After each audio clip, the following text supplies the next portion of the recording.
and welcome to day 18 of our advent calendar. Just 6 more sleeps to go until Santa gets here. We're getting really close now. So today I'm going to be doing a little Christmas story time with you. I'm going to be reading Twas the Night Before Christmas. Right, boys and girls, before we begin, let's make sure we're nice and comfy.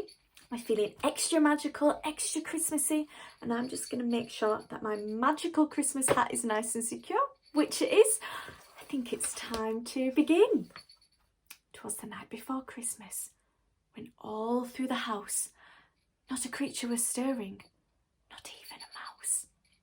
The stockings were hung by the chimney with care, in hope that St. Nicholas would soon be there.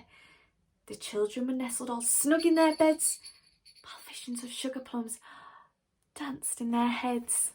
And Mamma in her kerchief and I in my cap had just settled our brains for a long winter's nap, when out on the lawn there arose such a clatter.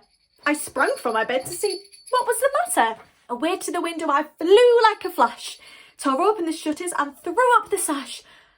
The moon on the breast of the new fallen snow gave the lustre of mid-day to objects below, when what to my wondering eyes should appear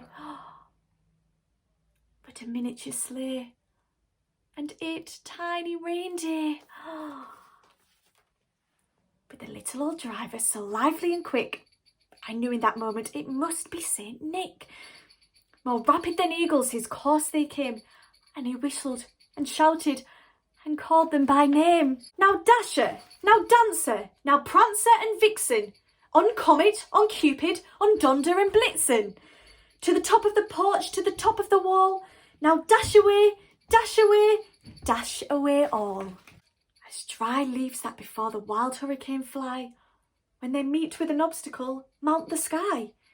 So up the house, top the course they flew, with the sleigh full of toys, and St. Nicholas too.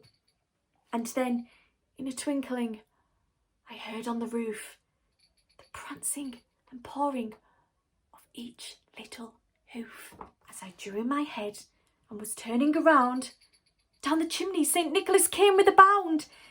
He was dressed all in fur from his head to his foot, and his clothes were all tarnished with ashes and soot. A bundle of toys he had flung on his back, and he looked like a peddler just opening his pack. His eyes, how they twinkled, his dimples, how merry. His cheeks were little roses, his nose like a cherry.